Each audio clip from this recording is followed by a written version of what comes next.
Welcome back guys on a new episode of Season 2 of Death Blow Podcast. Subscribe, like and share and follow me even on Spotify, Death Blow Podcast. I am even on other platforms like Google Podcast and Apple Podcast. Check it out. For suggestion of thoughts I am on Instagram and Facebook, and I have even an email where you could write if you don't have social media. Did you like the last video? What do you think about it? Feel free to tell me in the comments. Today I want to talk about the Norwegian black metal band Emperor. Are you ready? So let's start. Emperor is a Norwegian black metal band formed in 1991 in Notodden, situated in Vestfold, Telemark County, from two important musicians called Ihsahn, real name Vegard Sverre Python, born 10 October 1975, and Samoth, real name Thomas Tormodseter Haugen, born 9 June 1974. Ihsahn began playing piano at the age of 6 and guitar at the age of 10. We don't know very much about his family except an interview he did on Kerrang, which spoke a bit about it, explaining that his father had guitars, but it wasn't in a band. His grandmother was an organ player and piano teacher. He has a brother-in-law, and his mother would listen to a lot of Elvis Presley, and later he discovered new bands and bought LPs by Kiss and Twisted Sister. He even had pink and black curtains in his room. Iron Maiden instead were very important for him, and he even went to see them live on the Seventh Son tour, October 5, 1988 in Oslo. He grew up in the city of Notodden, which has a population of 12,000 people. He grew up in the countryside of a farm, where there was quite a bit of space to play loud and fast. The farm was situated on the water, and there were mountains on the other side, so he would take the amplifier out onto the veranda and play there and use the natural delay. Notodden has Northern Europe's biggest blues festival, which started in 1988. In 1989 they started something called the Blues Seminar, where kids from the surrounding areas would get touring from blues musicians and put bands together. That's where he met Samoth and the guys from his band. They needed a guitar player and Samoth was 1 year older than him, but the other guys in the band were 16. They had mopeds and they had already recorded demos, so at 13 years old he had more experienced people to learn from. Thomas Haugen, known as Samoth. About him on Wikipedia we discovered that he was born in Hammerfest and is the son of Spoonful of Blues bass player Jens Haugen, who encouraged his son to play bass guitar. The chemistry between these two musicians is very strong to form various bands with different names like Dark Device and Xerasia.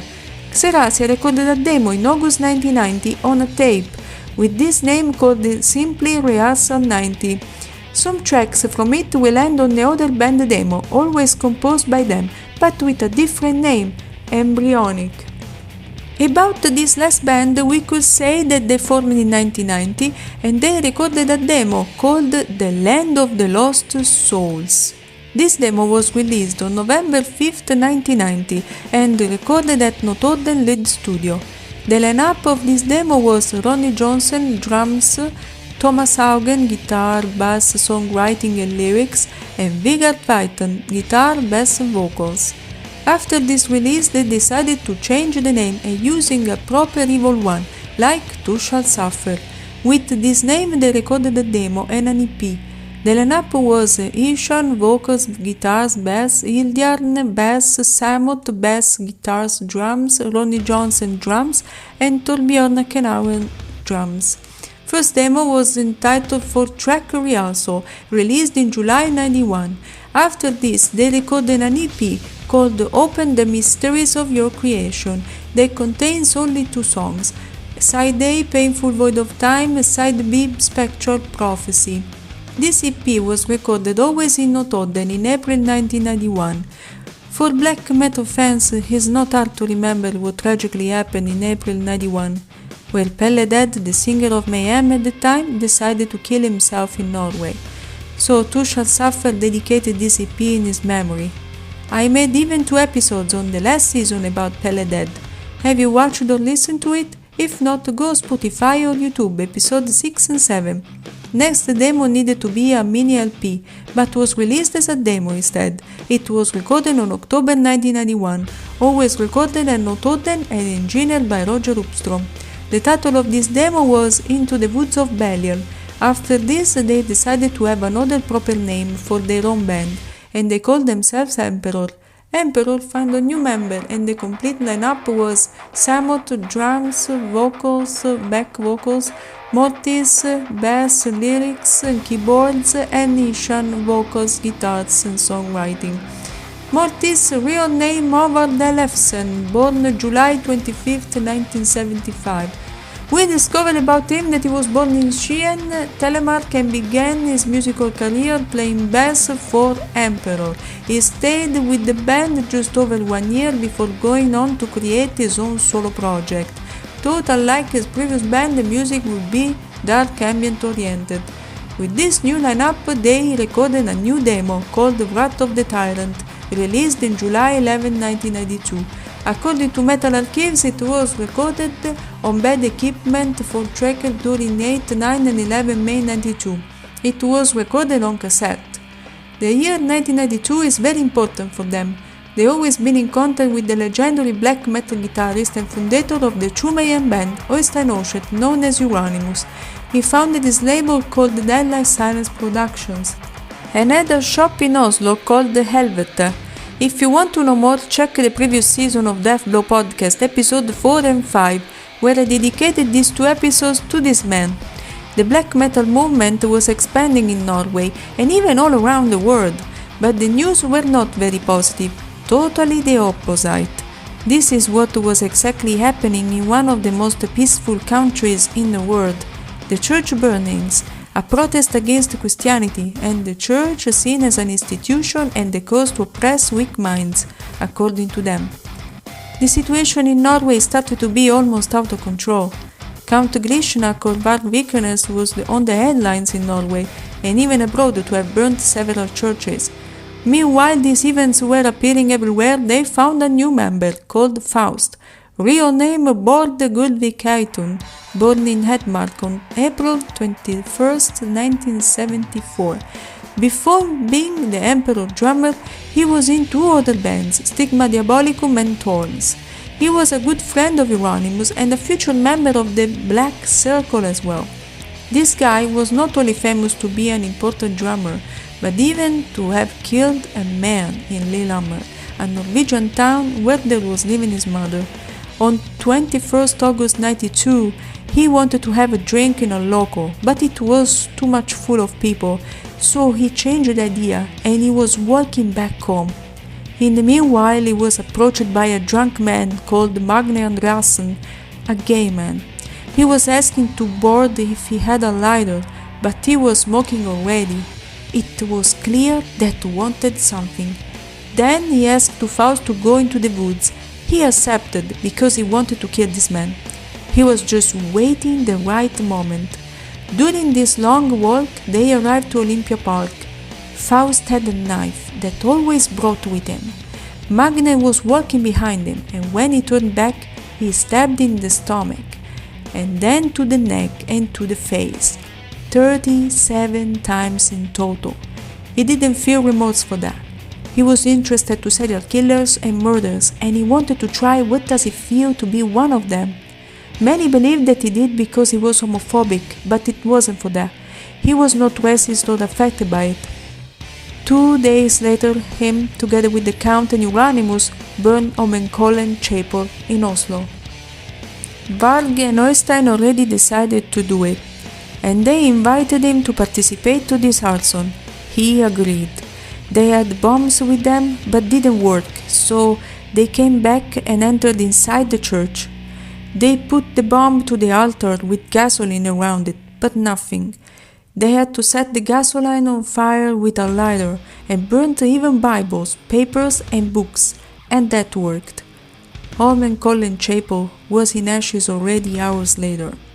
In Lords of Chaos book, Bård says that for 1 year The police didn't suspect of him to be guilty of the murder and the arson. So he continued to play and being active on the black metal scene, and with Emperor he recorded an EP in December 1992 and released in May 1993. The lineup for this EP was Ihsahn vocals, guitars, keyboards, Samoth guitars, Mortiis bass and lyrics, and Faust on drums. They recorded this at Studio S and released by Candlelight Records. The song of today is from this EP and it's called I Am the Black Wizards. So let's analyze these lyrics of this song. Mightiest am I, but I am not alone in this cosmos of mine, for the black hills consist of black souls. Here makes me think that he's not alone, but he has fellows to help him, or the nature in his entire existence. Black hills makes me think to the Norwegian territory, full of mountains and beautiful landscapes. Souls that are already died 1,000 deaths. Behind the stone walls of centuries they breathe their black art, boiling their spells in cauldrons of black gold. Here Emperor described the concept of reincarnation, 1,000 deaths like a soul that never dies, but can live multiple lives.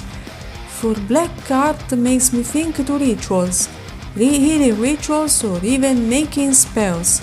Far up in the mountains, where the rain fall not far, yet the sun cannot reach. Here could be referred to multiple things with the phrase yet the sun cannot reach. One, in the mountains there are places where the sun cannot reach, like caves, etc. Second, the sun as a representation of light. The light is something pure that enlightens everything. For them, living in the darkness is the solution. The wizards, my servants, summon the souls of macrocosm. No age will escape my wrath. With the phrase summon the souls of macrocosm, they talk about the connection between this world and the beyond, something that man alone can't control. I travel through time and I return to the future. I gather wisdom now lost. I visit again the eternally ancient caves, before a mighty emperor thereupon came. With I return to the future makes me think to talk with a clairvoyant and see the future, but with a phrase I gather wisdom now lost, something has been destroyed, and this could be even referred to the mind or the land that has been conquered already. Watching the mortals discovering my chronicles guarded by the old demons, even unknown to me, once destroyed their souls, are being summoned. Here makes me think to ancient books that contain instructions for rituals and how to evoke demons or other types of entities. To my timeless prisons of hate, it is delightful to feast upon the screaming souls that were destroyed in my future. Here seems they already know their future. With the phrase that were destroyed in my future, the passage is clear. There is even a cathartic expression with it is delightful to feast upon the screaming souls. For them is liberating, singing about torturing souls. It's a way to free your mind. How many wizards that serve with me with evil, I know not.